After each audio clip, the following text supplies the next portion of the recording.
Hello, everyone, and welcome to episode 225 of the High Sensitivity Podcast, and thank you for listening.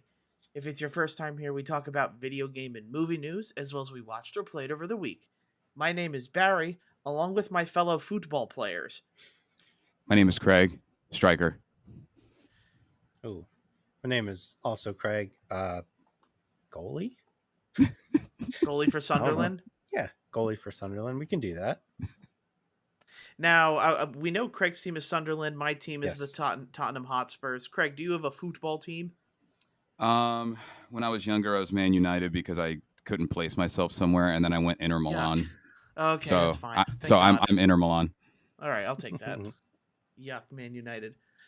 Right. Nevertheless, can't wait to hear that from my Man United friends that are out there. But what they're going to have to hear is the news. No matter how you go about it, news is always there.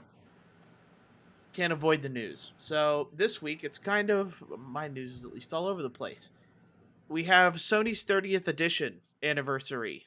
Kind of came up. We actually, we got a bunch of shapes. We were like, what are we using shapes for? Now we got the stuff, really.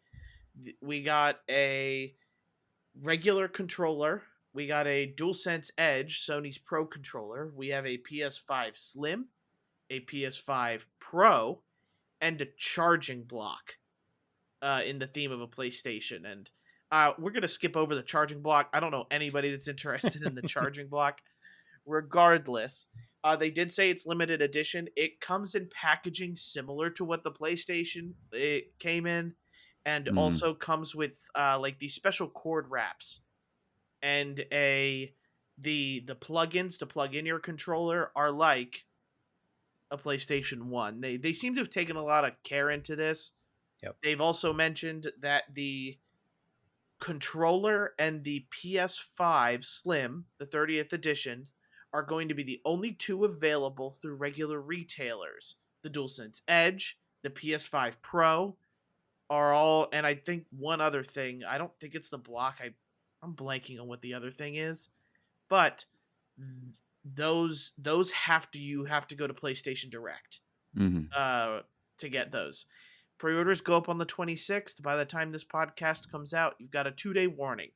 So right, if you really want it, if you're gonna need a PSN login as well, so keep that in mind. All you God of War Steam haters, you're gonna have to have a PSN login for it. So keep that in mind. But I thought it looked okay. Like, I don't have nostalgia for the PS1 like you guys do. So how did you guys see it as the ancient people of the group? It brought back a lot of nostalgia. There's something about that gray that every PlayStation fan just remembers. I don't know. I don't take back every game that I played on the Portal, but I kind of wish I had not purchased a Portal until this came out. Yeah. Because that's right. It's the Portal. The Yeah. Portal is the other thing that is PlayStation Direct. Thank you for reminding me. Of course. No, I don't know. I'm a sucker for game controllers, especially out of the three of us. You guys have a pretty good willpower. So I don't know if I don't know. Colors. The colors are back, guys. I know. The colors. I know. I'm the guy who got the purple faceplate and the purple controller to match. Like, it's stupid that I paid that money for that because like my PlayStation's in kind of a darker corner, so you can't even really see the purple unless it's sunny out. Now so it's darker. yeah, but yeah, I don't know. What do you think, Craig? The Portal was the only one that I was kind of like, ooh. But again, I'm kind of torn on like, would I really use a Portal? I don't know. The controllers look nice. I just don't see the need to buy it, and I don't need to buy a console. So like, I don't think I'm going to buy anything unless I like change my mind randomly and buy the Portal or try to buy the Portal. But they look nice. As a 6-month Portal user, I can honestly say that I've already gotten my money's worth. And specifically, like, to put it in perspective, Craig, I wouldn't play Black Myth Wukong on there. Yeah. But like when I was playing college football every day, I was coaching and doing all my stuff with the Portal, and then I would being play a menu merchant. Nice. Yeah. I see that. That's smart. And then I play. I mean, if I'm playing like Ohio State or Florida or something, no, that's straight up on the TV because I don't want to mess up. Like I don't know. I found ways to incorporate it. RPGs, the one, there's a place I think at least in my gaming experience for it. So I don't know. You may. I was worried too. I wasn't going to use it at all. Yeah, fair. So.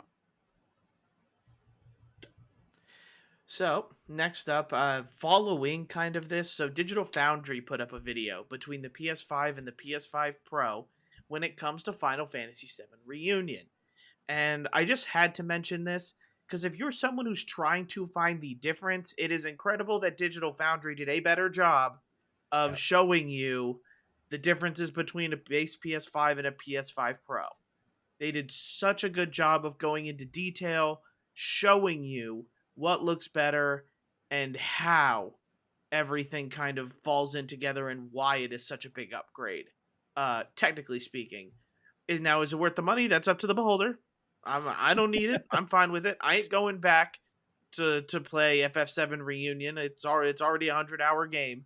I don't need to go back just flip it on for the sake of playing on a PS5 Pro. But it is to be said that they did a much better job of selling a PS5 Pro than Sony did. Yeah, I saw one thing that I don't know if it's true or not, but it did make me chuckle. It was like, maybe they didn't show Final Fantasy like that because they didn't want to say that, like, hey, you're this to a third party. Hey, your game looks like crap on our normal PS5. But Barry, you bought a PS4 Pro, I did. right? I never bought one. Greg, did you buy a Pro? I didn't buy a Pro, no. Okay. So when you got your Pro, did you go back and play any games or see if they look better? I'm just kidding. That's a good question. No, not really. Like the thing is Okay. I don't remember a big during the time of a PS5 during the time of the PS4 Pro. I was playing on a 32-inch TV in my college apartment, Okay. so it wasn't anything crazy. Like Sure. the things that I noticed were my PlayStation did not sound like it was about to lift off. Sure. Yep. So I did have that benefit of knowing, like, hey, like my games, they run fine, my console runs fine. I don't have any issues with that.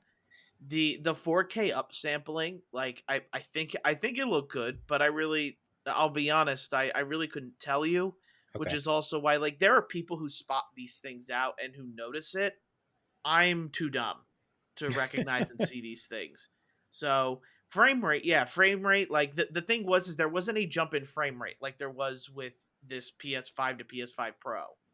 So all we really got with a PS4 Pro was this better performance, like I guess just clinically wise, and then the 4K upscaled. So we have that, I guess. Fair. Yeah. Doesn't it kind of show like the disconnect sometimes of game companies when you see that you can't even promote the differences between one to another or do the video properly, and then somebody else, whether it's like an esteemed gaming forum or computer forum or just even an average player, can just figure out how to do it themselves just to like showcase it. Well, so I think that's actually sometimes the point. I like kind of how, let me see, how do I explain it? But you don't have to, kind of like how everybody has switched to doing digital events. Now you don't, like Sony did not need to spend the added time or added budget to make a longer press conference. The fans will do it for you. Kind Right. of like where, we don't, like E3 used to be this huge in-person event and you had to rent out space and rent out, all of these different things, and it cost a lot of money. Now you can just do it all digitally, and now you spend a fraction of the cost. So Right. I think a lot of the time, especially with pixel peepers, I'll call them, kind of like Digital Foundry, they'll do it for you. You don't really have to do it. You just have to let the people know, hey, this is what's coming out. This is what it looks like. Yeah, we did a bad job of it, but the people who do it like to make money, they'll do it for free. Right. Yeah. And lastly, on the PlayStation news, I know I've been sticking on it to a lot of it. Horizon Zero Dawn. is most definitely, like, it is 99.999% getting a remaster. Why? Great. There's so many other games that they could remaster. Bloodborne. Yeah. Like, what are we doing? That game looks good already. I think Bloodborne is kind of in a weird spot, like being owned technically by that other team. So I don't really know. I think Blue Point is working on it, if we're honest, because they did the Demon Souls remaster. You So could it makes even do sense for them. Infamous. Give me the first 2 Infamous games again. Give me yes. Yeah. That's a good idea. Nobody's asking for Horizon Zero Dawn, and I get the Lego ones coming out, but like you can download Horizon Zero Dawn right now on PlayStation Plus on your PS5, and I guarantee you it's going to look good. We don't need it. Yeah, I think for the most part, the only reason they're doing it is because it's easy. Right. Yeah. Like having to do like Infamous, for example, probably requires a lot more work. Yeah, but is anybody excited about that Horizon being remastered? Like, who cares? You know I know, I agree, but that game to me was fine, but it was a little boring. Yeah, people will buy it, and it's probably cheap for them to do this, so that's why they did it. And it'll be $70. Yeah, that one's gonna sting. that will sting. I think I've played Horizon Zero Dawn 2.5 times, and I can't go to that story again. It'd be cool to see what it looks like, in a remaster form. But to be fair, I tried 7 times before I finally finished that game. So took me a while too. It's one of it really ramps up at the end, but like getting to that, like the last 3 missions are just, oh my lord! But second one did a better job.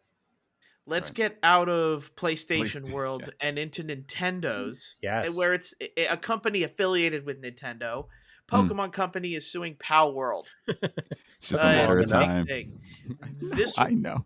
Nintendo announced that they were investigating the creators of Pal World probably about 6 months ago. And now they are announcing that they are suing. So if people don't know how this works, it takes time to build a court case, and you usually only get one shot at it.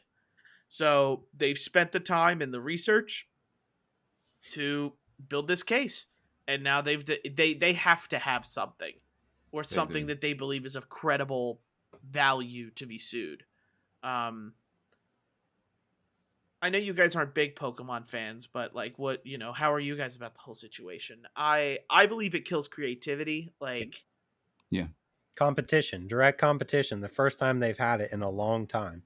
And they're just trying to sue them out of oblivion. At the same time, too, Pal World's creators had to have known how snippy Nintendo is. So, you take that risk. So I appreciate them for taking the risk. It was a phenomenon when it first came out. Yeah. But you had to have thought that this was coming, if you're on that team. Yeah, as much as I am a huge Pokemon fan, I just don't see why bother doing this to Pal World. Like, they aren't in your field. Nope. Nintendo is still Pokemon Land. Pal World is nowhere in Nintendo. Switch couldn't even dream of running Pal World, I'm pretty sure. Just keep that in mind. But it stinks. It kills. I believe it. Competition creates a better product, and Pokemon feels threatened enough to sue Pal World. That's the unfortunate Hopefully thing not about to the it. ground. Right. All right. We have Arcane Season 3. We got a final trailer, and it is to debut in 3 parts, starting November 9th. I know, Craig, we're probably pretty excited for Arcane. What about, so's my daughter. Did you ever watch Arcane? No. Ooh. Are you going to try it? You going to start it? I'm always down for new stuff. This is very good. It's real good. You would like it. My daughter's more excited than I am, I think. Yeah. For a new season. Yeah, Haley Steinfeld voices one of the Ella Purnell of recent Fallout fame. Also is also voice casting. Soundtrack's pretty good. Yeah, soundtrack sounds pretty good as well. You guys know how I feel about a soundtrack. And season 2 looks to be very much a roller coaster ride of fun. So looking forward to that. I did forget we had one more thing about PlayStation. Concord's director Ryan Ellis has stepped down as director for Firewalker Studios. Who knows what's going to happen? A lot of things. Concord was a $400 million failure, unfortunately, and the moment Sony pulled the plug, they kind of had to realize that something is going to happen. This has happened.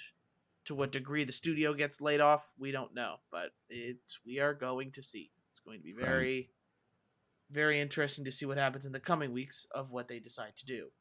And lastly, NATO, the National Association of Theater Owners, is investing $2.2 billion into theaters as box offices begin to do better. Theaters that are going to be seeing some of these upgrades are AMC theaters, Regal, Cinemark, Cineplex, and others, accounting for about 67% of theaters in North America. Not for us, unfortunately. I don't know who owns the banner of UECs, but apparently we do not have that. But rumors are they are to get better projectors, better screens, better seats, better speakers, bowling lanes, to make it more of like, I guess, a social thing. And on top of that, I saw like these kind of like rope swinging things. It is very strange, but we report movie news here, and 2.2 billion is nothing to gawk at. Is nothing to scuff at. That is big money to movie theaters, and to think we were just talking about the failure of movies when it came to like Furiosa, and then we got Inside Out 2, the Bad Boys movie, like all good successes. Yeah. I mean, it makes me happy to see more money going into theaters, because I feel like they were on life support the past couple of years, being like, oh, our movie theater is a thing of the past, especially during COVID, obviously. But I don't want to ever see movie theaters go away. So if you have to add bowling lanes to bring in more revenue, go for it. Yeah, I guess my thing is, how do you like block out the sound?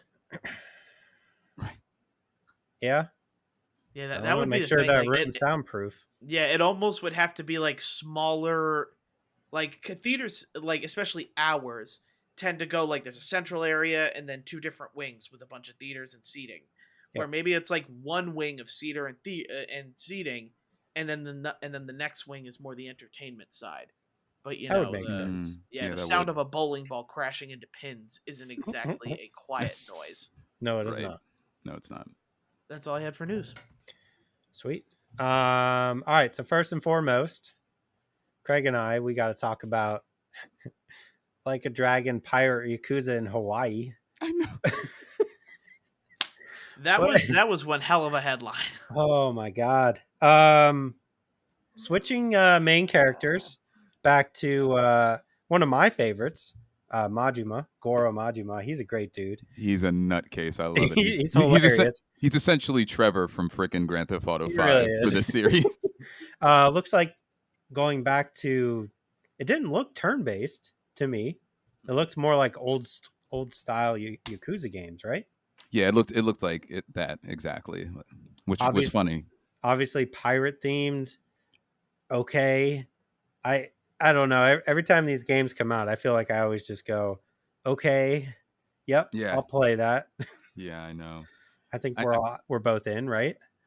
Yeah, they're doing it. They're doing it right. They know what they're doing. So yes, yeah. I'm in. Barry, you still haven't really jumped on this train. I have not.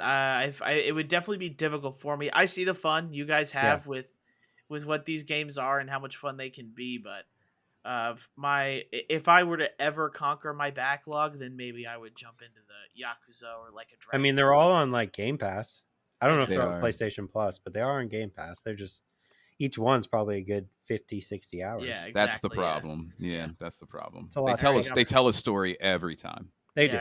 And we got too many issues with Persona and ReFantazio coming in to ruin my life. True. Speaking of Persona, we're in the, we got some Tokyo Game Show coming soon. So we got a bunch of rumors floating around. Specifically, Persona 6 is going to be at the Tokyo Game Show, summer 2025 release. Let's go. That's also for you guys. I think I'll I'll play through all the Persona games around the same time Barry plays through all the Yakuza games. That's when the paths will cross. The problem is I can finish 2 Yakuza games in the moment that you It's finish true. It's 1 true. Persona. Maybe. Right. Yeah. Maybe. Yep. I mean, I've tried them. I tried 4, I tried 5 and 3. So like I'll try 6. I'm gonna try Metaphor. But You're gonna try Metaphor? I Yeah. feel like okay. I respect If that. you I will let you know, and this is people in general, Game Informer's last magazine was canceled.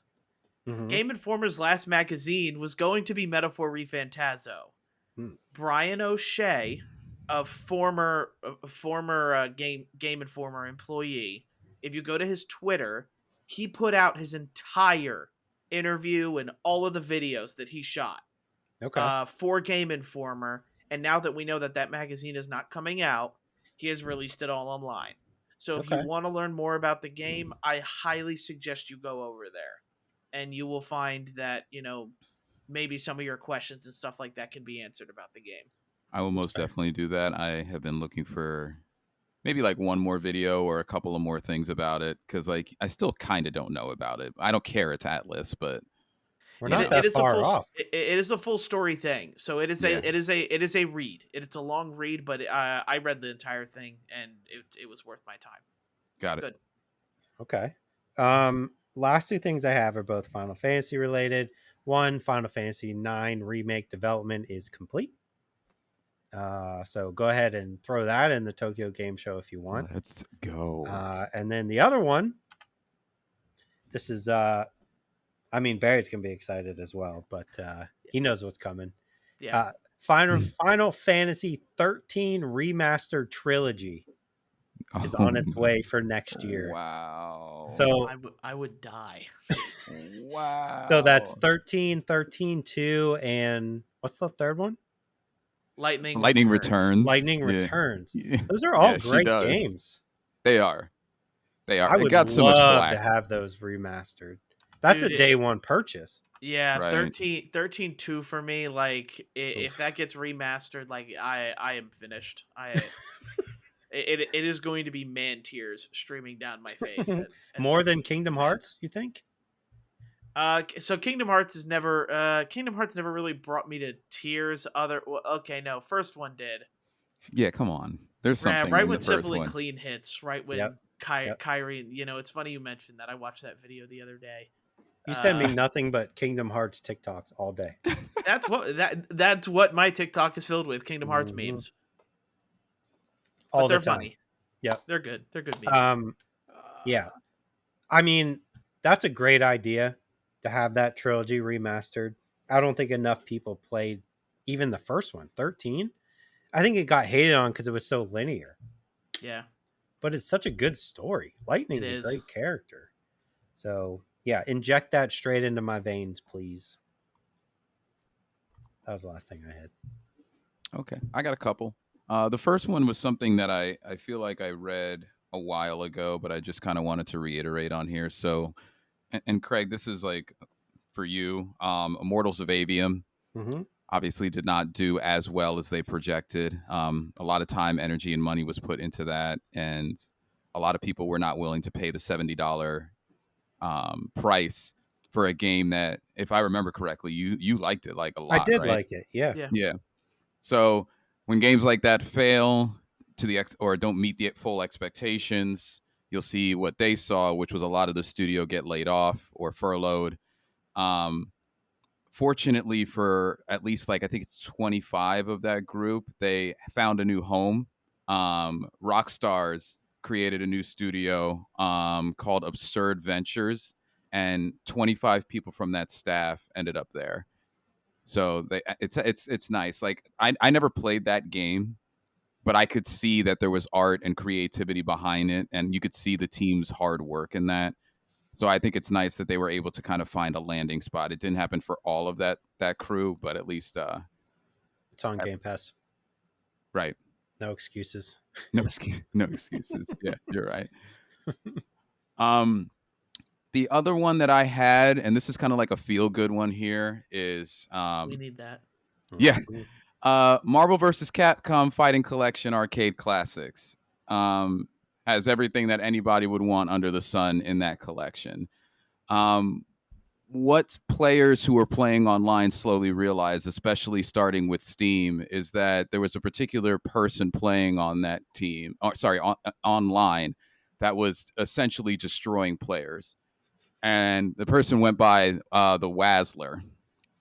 Yep. Well, it turns out the Wazzler is none other than Justin Wong, who is winner of, what was it, 7 Evo Marvel vs. Capcom championships. Yep. So he's destroying people on Steam. He's destroying people on Switch. He's just destroying people to the point where if you go to Steam and you look at some of the comments, people are asking if there could be a trophy specifically for being bodied by the Wazzler. There's even somebody who returned their Steam game as a direct result of being beaten enough times online by him.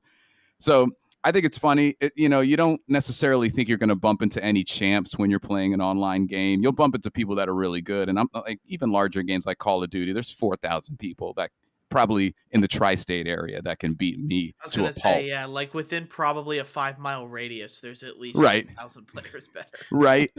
Right. So, but it's just kind of funny that he's just playing for the fun of the game, but he's just destroying players to the point where some people are deciding to comment on Steam about this magical person called the Wazzler, especially if they don't know who he is. Yeah. So, I mean, Justin Wong, shout out to him.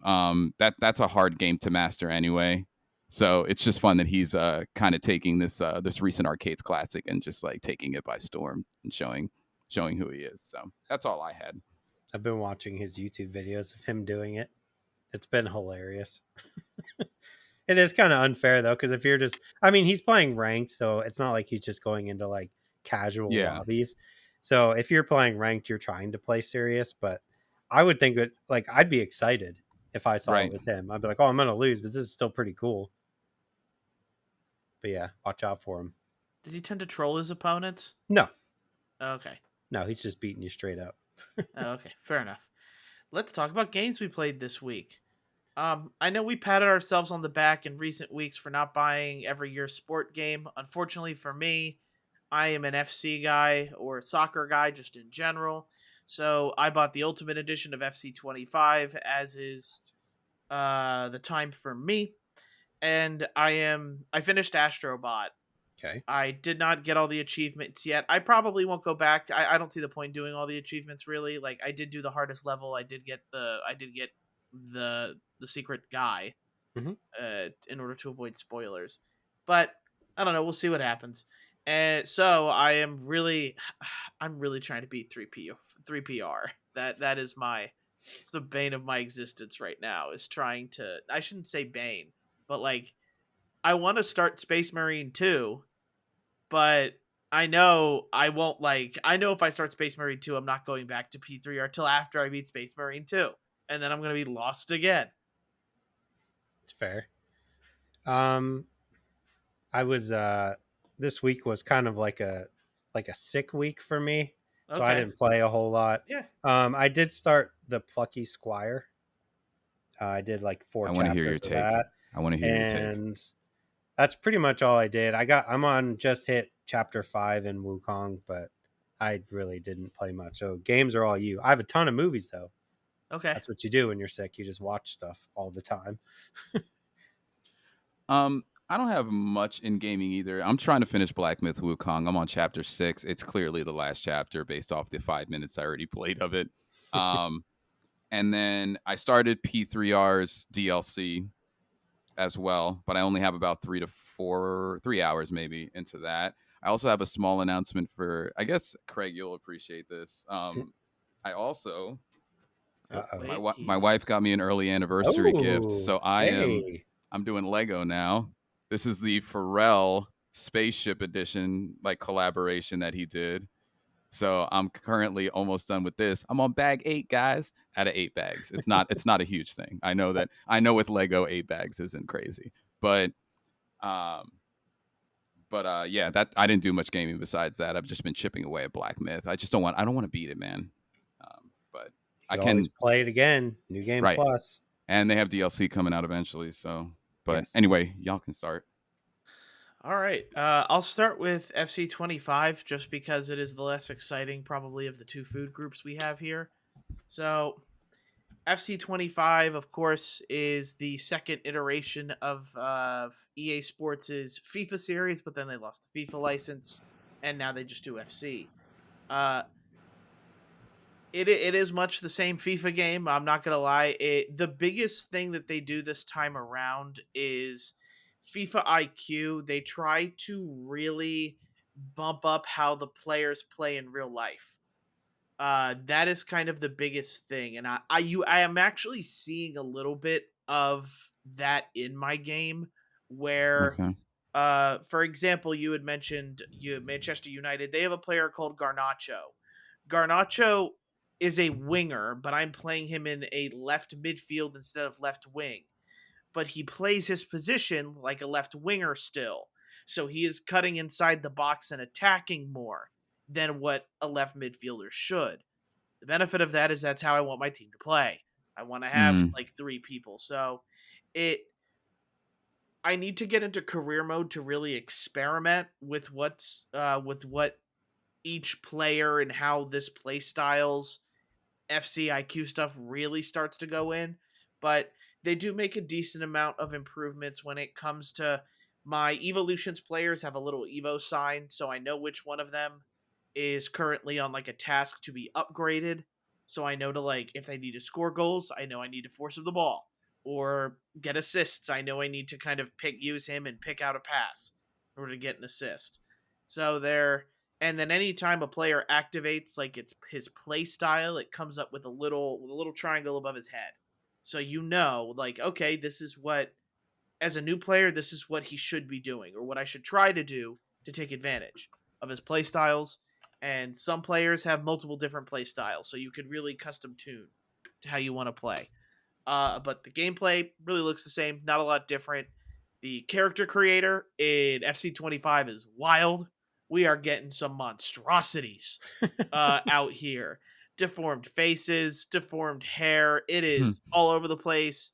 We're getting like Batman and Hello Kitty Okay. heads love on it. people. It's hilarious. Like my clubs is the really fun part of FIFA that I love because it's wild and you never know what you're gonna get or expect.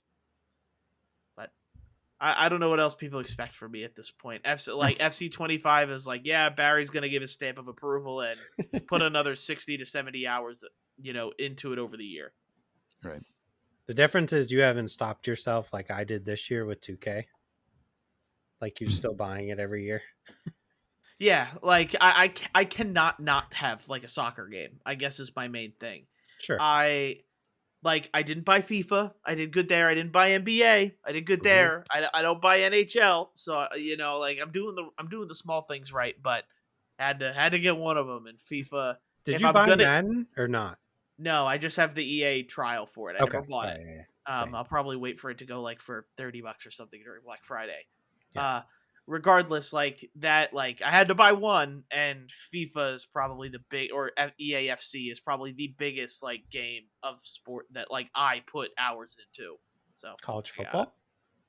Did you forget Well, already? college football this is the first one in over years, so that Oh. one will probably continue to get bought as well. But this is just in general. It's always been EAFC. Fair. But then other than that, I've been playing P3R. I don't. I have. It feels like I don't make a dent, even though I go through the days and stuff like that sometimes. How many hours? 30. No, 43. Okay. 43. My Okay. character level is around almost 50. And Craig, you probably have a better idea. I'm at around floor 170. Okay. You're getting there. Yeah, I know. I'm getting there, but I'm not getting there really. So I hit a wall around then where I was like, okay, I get it. I'm going deeper. Like, like that's one of the issues I have with P3R is that it is in the center. I mean, it makes sense why, as you go through the story, but it is in that central location that just kind of just changes slightly with each floor. Plucky Squire. Yeah. This one, I didn't really hear too much about it, and then I saw a couple videos on it, and I was like, oh, that looks interesting. I might buy it, but it was on PlayStation Plus, so I didn't even have to buy it. First and foremost, it kind of plays like an old school Zelda. Um, that top down type which we have view. coming out later Yes. this week. Yep. Right. You can get upgrades for like you can throw your sword, you can do spinning attacks, that kind of stuff. Pretty basic. Um, it's banking more on like the story as you're inside a book that's being told. So every time you get to like the edge of the screen, the page turns.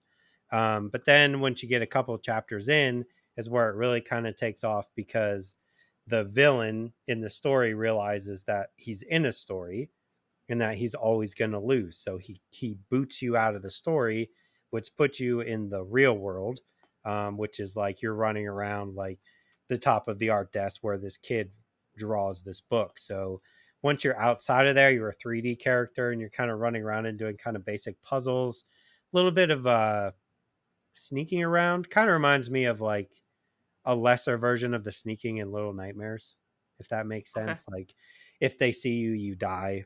So you have to like hide and run and all that kind of stuff.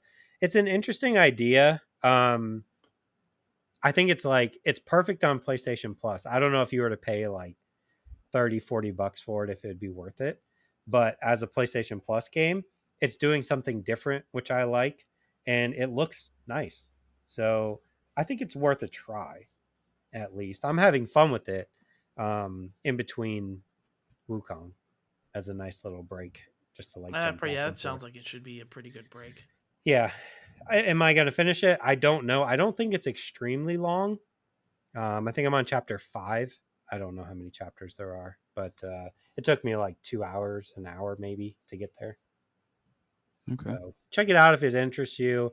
But like Barry said, we also have a Zelda top down game coming out this week. Right. So it's probably going to get buried, honestly. But yeah, Plucky Squire. Plucky Squire. The Plucky Squire.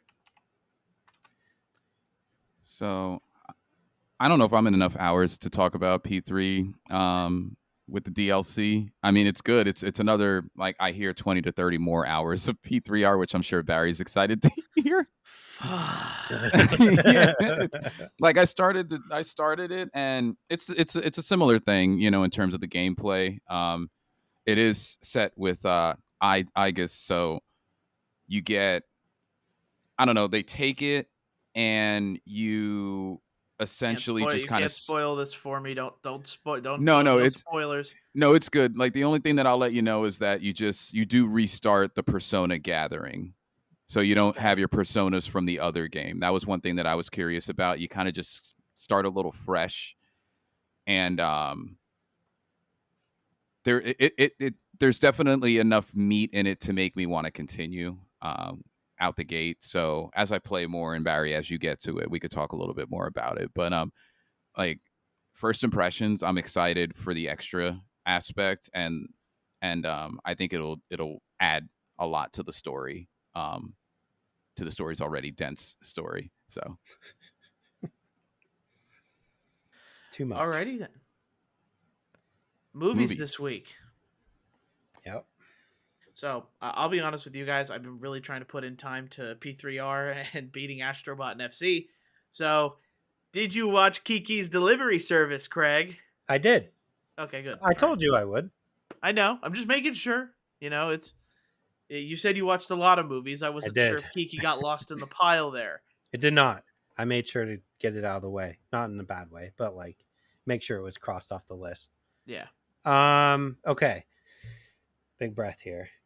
First 2 episodes of Agatha All Along. We said Kiki's. I watched the first episode of was it Delicious Dungeon? Yes, yeah. Delicious. Yeah, I told you I would watch that as well. And then I watched Afraid, Skincare, Cuckoo in 1992. I need to hear your take on skincare, because that intrigued me. I have 2. It's spooky season in our household, so we get started early. We watched Imaginary. I know I'm late on that, but we also watched Trap as well. Yeah. Okay. So as we approach, next month is a anniversary for Kiki's delivery service. So let's go ahead and talk about that. Okay. So I kind of gave like a little bit of an opinion last week. So like, how did you feel about Kiki's delivery service? Um, I think I need that like meme where it's all right. You know what I mean? That's pretty much how I feel about it. I didn't hate it. I don't know if like when we're all done with this, it's probably going to be somewhere in the middle. Is that Yeah, fair? yeah, Like it's not. It's a good movie, and I was entertained, but it wasn't anything that I thought was like extraordinary. Right? Mm. Pretty. I mean, it's beautiful to look at, even though it's yeah. older. It's animated incredibly well. The English voice acting again in all these movies is incredibly well done, and it's cute. I don't know what else to say other Yeah. than It that. is much. It's much more lighthearted Yeah, than than anything else. Do you prefer like this over Totoro, or did you prefer Totoro I'd more? rather watch Totoro. I think Okay. Yeah, so because far of the two, I would say Totoro. I actually still prefer Kiki's delivery Okay, service. Um, I like the lighter tone in this sure. one, where in Totoro it is a pretty much a skyrocket and light tone, and Yep. then there is a oh this could be bad, and then it's back up. So it's kind of like it's a much more steep roller coaster ride, where Kiki's is more of a lighthearted tale. I just like the Kiki's personality, I think, bubbles through the screen a bit more than the two characters in Totoro. Sure. So, you have a coming of age story. She's leaving, she's a witch, and she goes into this hyper modern area where like people are like, a witch, what do we need a witch for? And she finds out her calling, which is a delivery service. Yeah, So, and the uh cat's cool. yeah. I enjoy the Yeah. cat. Yeah. It's good comedic relief. Yeah, exactly. I like his sarcasm really dies off at the end, but I like his early cynicism Yep. uh, Mm. to everything. It is, and you're right. It's I watched that movie and I'm still like, wow, this is incredibly like Yeah. good looking. So Yep. That's the main thing is I'm just like, man, if something is animated well, it will hold up forever. hmm. Doesn't matter. It'll always look good. There's also one that got added to Netflix that I was like, oh, I'm probably gonna have to add it to our list, and I don't remember what it's called, but it's the one that everybody's like, oh, it's super depressing. The Boy and the Heron, No, the not the Boy newest and the one. Heron. No, I'll have to look it up. But I was like, I'll have to keep an eye on that too. But Can't yeah, wait to be Kiki's good. depressed. We love What are we doing next? What's the that's a good next movie? question. Ooh. Did you watch Hidden Valley? No. Okay, so I think this is Hidden Valley of the West is what it's called. I'm pretty sure, or it's something Nausicaa. Hidden, and of course my keyboard is failing me at the moment. You suck. You. Hidden Valley of the West? Let's see here. So, let's go ahead and look at our movies. We have we could do Poyo. I have not watched that one in a while. Now I think about it. Ponyo? Ponyo, yep. So it's Okay. Nausicaa. It is Nausicaa Valley of the Wind. That's the one I was thinking of. Okay. So which one? Let's Tough do. choices. Yeah, no, yeah, you're making this hard on me. Let's let's do Nausicaa, the Valley of the Wind. I recently watched this one, so I may just let you watch this one, Okay. and we will essentially be caught up then, because Okay. I I found the other one. Grave of the Fireflies. That's the one they Grave just put on of the Netflix, and everybody was Fireflies. like, "Yeah, if you want to be depressed and bawl your eyes out, watch that movie." And then Like, watch oh, this one. good, love it. That's what I was hoping for. Yeah, that's exactly what I want when I watch movies. Thank you. All right, so Nausicaa, got it. Nausicaa, yeah. I will put it on the list for this week at some point. Yeah, no, I actually see. Yeah, Grave of Fireflies is 100% on Rotten Tomatoes. God dang it. Get some tissues. Yep. It's that time. But go ahead. I wanna. I don't know if Craig, you want to go into your 2 movies before we let Yeah. Craig go into a huge monologue. Why don't I do that before Craig takes us into 2026 with his movies? Got so many. So I'll do the first one that I liked, I guess, less out of the two, but didn't incredibly dislike. But it's Imaginary. I don't know. It's a woman comes back to her childhood home with her husband. Conveniently, because it's a scary movie, the husband is frequently outside of the home a lot. He has some type of job that, he's a musician, so he's like on tour all the time. I thought this was a good profession for the movie, is a children's book writer, and her husband's 2 children. She is still in the phase where she is, sorry, I don't even know if it's husband, it might be girlfriend, because she is struggling the entire movie to connect with the 2 kids, both daughters. And all of a sudden the youngest, who is always in every scary movie more susceptible to either imaginary friends or possession or whatever, starts talking to someone that she calls Chauncey, and things just progressively get weirder and weirder. It starts off as, the talking in the classic children's bedroom. The mom is like looking, like, or stepmom or girlfriend is looking in and sees her talking to no one.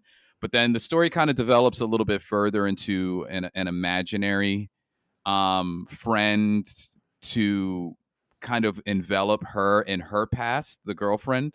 So I don't know. There's a point in the movie where it kind of gets a little bit crazy, like Lion, Witch, and Wardrobe kind of thing. It looked like they were trying to do. It was like kind of like a combination of Lion, Witch, and the Wardrobe with like any of oh my god, Freddy Krueger kind of thing. But there's some jump scares. It's like, what if I had an imaginary friend that like was actually real and like upset that, like I can't play with her all the time. It's weird. I don't know. Craig, you watched that one, right? I really enjoy when you watch movies, because when I watch movies, a lot of times I like block out that I ever watched them, and then you start talking about it, I'm like, oh yeah, that movie. I remember That's right. every time. No, I did not like this movie. Yeah, it's like, and I think where I landed is I didn't hate it. I found nuances about the movie that I liked. Like, I liked that the main character was a children's book writer. I don't know why. I feel like movies should do something different than like, hey, Yeah. I'm an executive, or I'm this, or I'm that. But I honestly couldn't recommend the movie to anybody. That I could not do. That's fair. What I can recommend is Trap, which is the next movie. So Trap has been on my wife and I's radar for a while. We're huge Josh Hartnett fans. We also do like M. Night. We do understand that there are M. Night films that do miss the buck. He had a large string of his middle portion of his career before what I think was his resurgence was Split. But until he came back with Split, he had a lot of splaining to do, if I could do a I Love Lucy term. But it had us at M. Night. It also had us at what I thought was a miss, which was the marketing for this, which is Josh Hartnett takes his daughter to a concert, and this is all from the marketing. You find out that he is actually a serial killer, and that the whole concert itself is to trap him so that they can catch him. He's killed, like, I don't know, 10 to 15 people over time. That's the trailer, so I'm not spoiling anything. I think that was a miss, number one, with their particular marketing, because I think you could have marketed it with a specific cut or edit style that made you not know that already. Maybe a guy's there and he's wondering why so many police people are there, and let me speculate for 6 months. Have Josh Hartnett say out loud in the trailer, like, I wonder why all these police, are here. This is a standard concert. That doesn't make sense. Boom, trap. What is it? I need to know it. That's what Longlegs did. And I didn't know what Longlegs was until I watched it, So anyway, about the actual movie, without spoiling a lot, it is exactly that. There's a concert, and M. Night's daughter actually is the performer in that concert, which, shout out to, I don't want to just directly say nepotism, but shout out. Yeah, shout out for. So that also leads to one of my criticisms about the movie. This was essentially, if I purchased a concert, there are full songs being done. Like it'll cut back to Josh Hartnett, and then it'll cut back to her, and she'll do like 2.5 minutes of a song with like you kind of just like interchange scenes from Josh Hartnett and his daughter at the thing. So like, there's a lot of this artist here. She goes by, I think, Lady Raven in the film. Yeah. But he goes to the concert. He goes down to like front row with his daughter, and he finds out very shortly that they are trying to catch him. And the whole movie is essentially him trying to leave the concert, trying to find creative ways to leave the concert while still being a father, because his daughter obviously does not know he's a killer. So it is interesting watching him try to, like, he just kind of tells his daughter he has to go to the bathroom. She notices after the second time that, like, now he's going back to get, like, a concert shirt. And she's, like, asking, can you kind of stay? You're acting a little weird. So that was a cool, like, premise of it. The movie, how can I say this without ruining it for you? And I'm sorry to interrupt. Does this not like sound like a more of a concept for a John Wick type movie? It wishes. It wishes, but no, it's like Tom and Jerry. It's like it is Tom. It is like a Tom and Jerry kind of premise. The movie itself, because it is an M. Night movie, is an hour and 40 minutes. I will leave you that. There is a section of the movie that changes pace a little bit. I didn't mind that part. I know that it's getting some flack online. I didn't mind that part. There are a couple of points in this movie that are not believable. There are a couple of cop moments where they just kind of like look at Josh Hartnett, even though he has like an employee sign on there. And they do, this is the last thing I'll say about it. They do a very good job. There's a profiler there. She's a British lady she's fantastic. I actually would have loved to learn a little bit more about her, but she's kind of running the show. They have about 100 cops there, like various levels, detectives, SWAT. And even then, there are some non-believable moments in there where cops don't do cop things, like where he has like an employee's badge on that he's stolen, and there's like 5 cops there, and they know they're looking for a man at this concert, and they just kind of like don't do the extra thing. They like let him go through an area, and you're like, but why? So, would I watch this film again? Yeah, I would. I actually kind of, I would recommend it because it's a different story than what we're normally used to. I will say that I am not responsible if you hate it, though. My wife and I actually liked it. I would say 7 out of 10. M. Night still does have a way of telling a story that I think still holds true. And there's a lot, I think he's a filmmaker that still funds all his movies. He still doesn't fall into the general thing of like what the expectation is. He tries different things.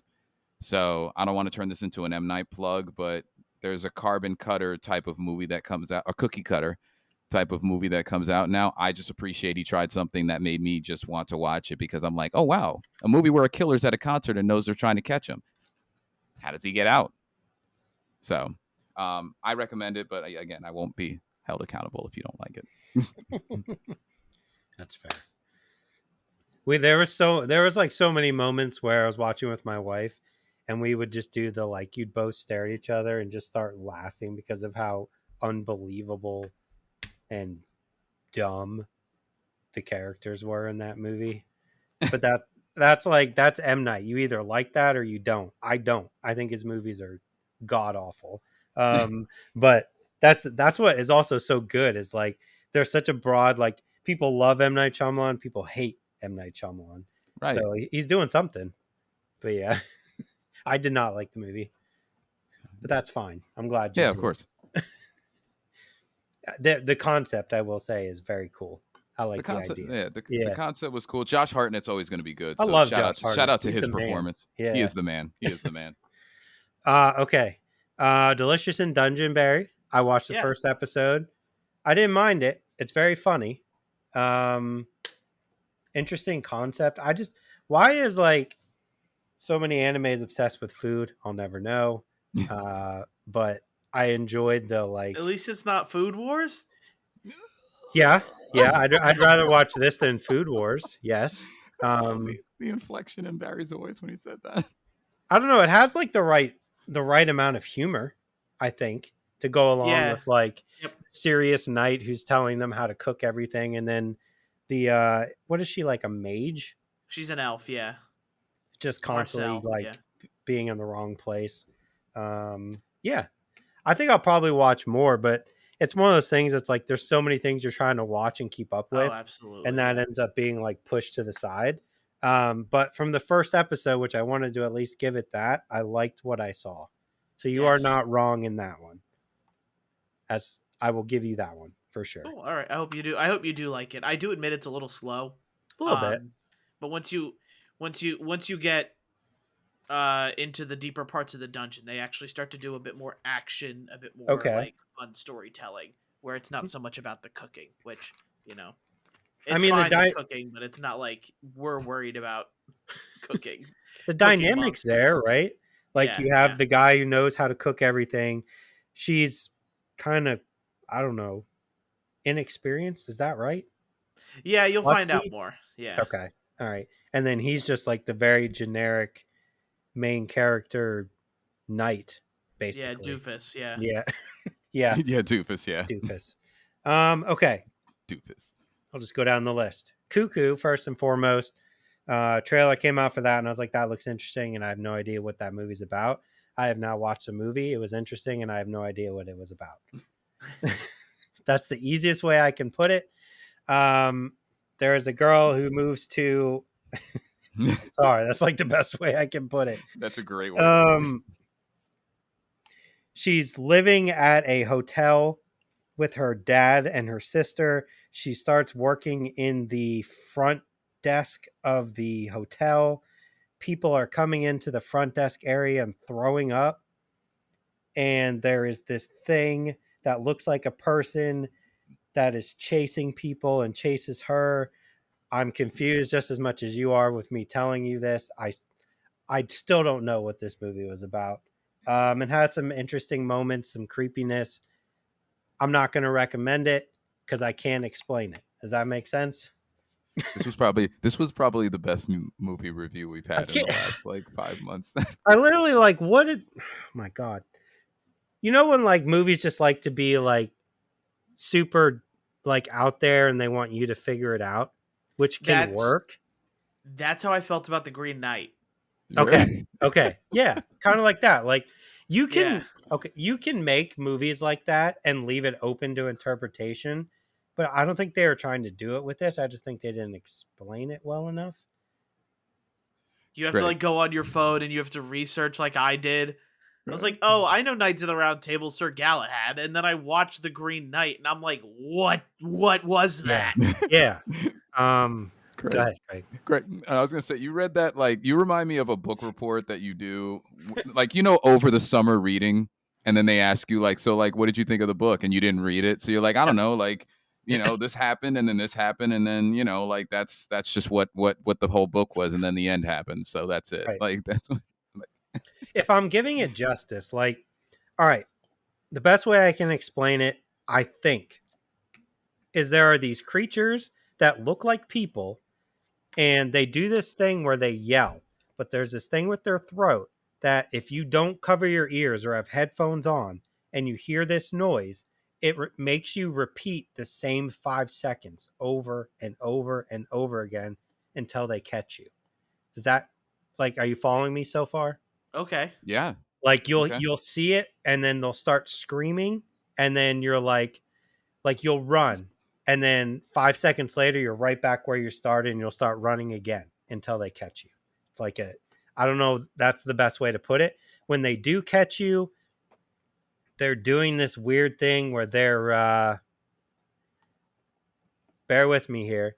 They're reaching up in themselves, right? And then taking that and putting it inside of you. Following me? No. Nope. You lost me. I'm trying to explain it. They catch you they implant you with something Yeah, and then you become one of them, got it. basically. Okay. All right. Right? Uh, that's what I gathered so far. And then I'll leave it at that. If that sounds at all interesting, you can watch it and maybe you'll get more than I did. I feel like I need to go read a wiki and maybe I'll be like, oh, okay, I got you. Yeah. Interesting concept. I just don't think it was done good enough for me to follow along. Let's see. Skincare.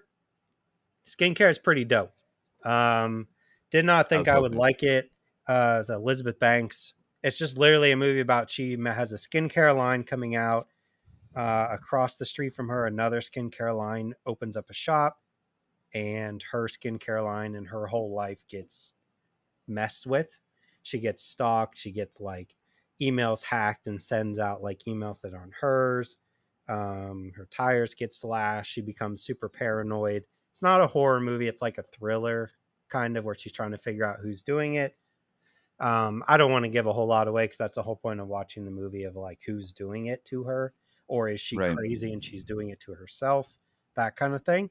But I enjoyed skincare quite a bit. Okay. So Um, I would check that. Go ahead. I was gonna say, why is it that like certain movies come out in twos? Like because like I'm excited for this one. I'm also excited for that Demi Moore Yes. skincare related movie. Substance. Like, yeah, The Yeah. substance. Yeah. the substance. I know they don't have the exact same premise. It's just funny Right. that just two skincare related, or at least trying to be beautiful related movies are coming out around the The same time. substance sounds cool, and everybody keeps saying like, "Don't look anything up, just go see it." Right. So I haven't, but yeah, It that look one looks cool. it looks very I, Black Swanny, like did you kind of. look anything up on it or not? I didn't. No, I just saw the trailer that had to me, looking like she I was heard going it's to. very like body horror type deal. Skincare is not that. It's not a horror movie at all. It's very thriller. I thought it was a horror movie at first. It is not.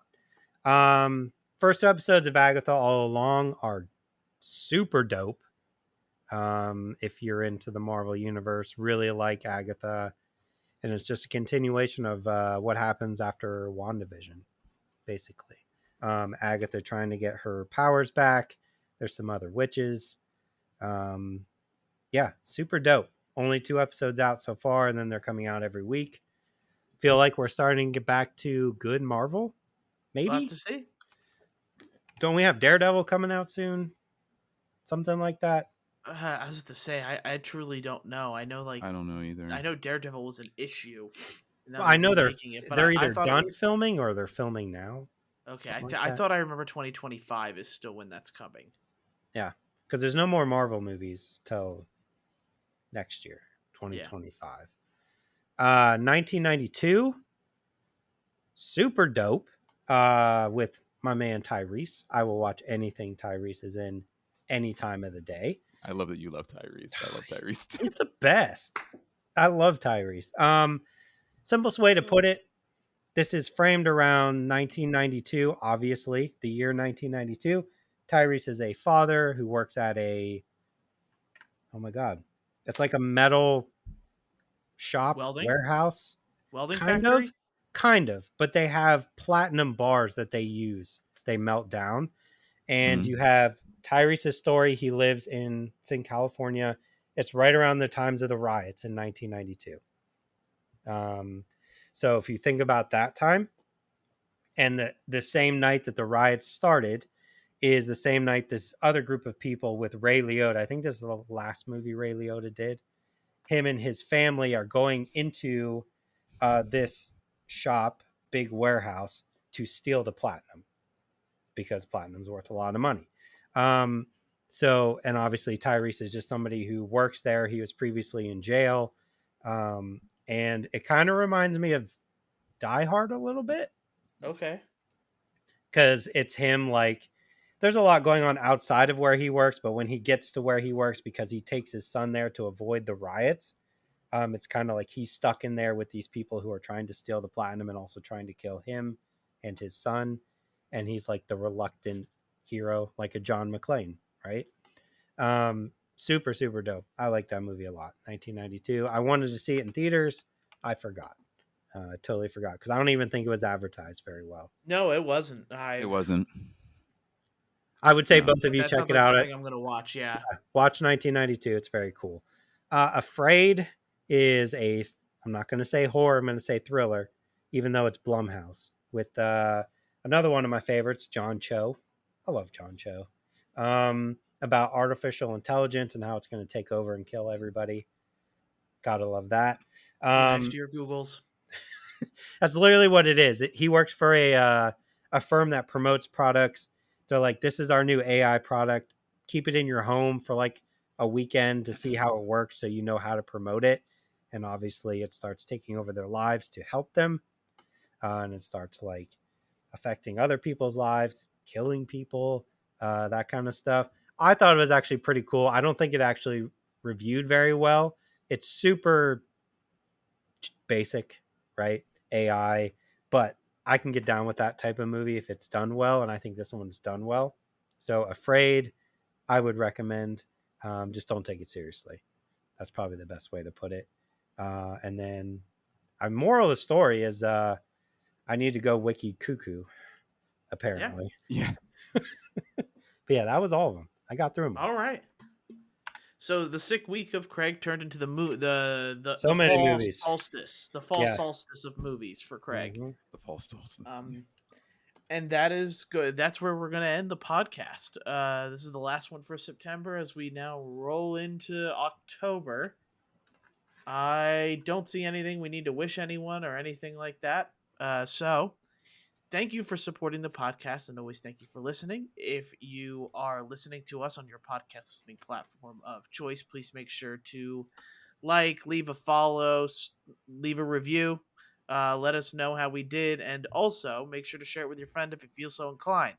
If you're watching on YouTube, please make sure to like and subscribe, and let us know your favorite part of any of the movies we talked about. You can call me an idiot for buying FC25, even though it's the same game every year. It might as well be. Or let us know if you're buying any of that 30th edition PlayStation stuff or 30th anniversary stuff that's coming out with PlayStation this coming week. Hope you guys enjoy the rest of your week, and we will see you guys next time. Bye. Bye, guys. See ya.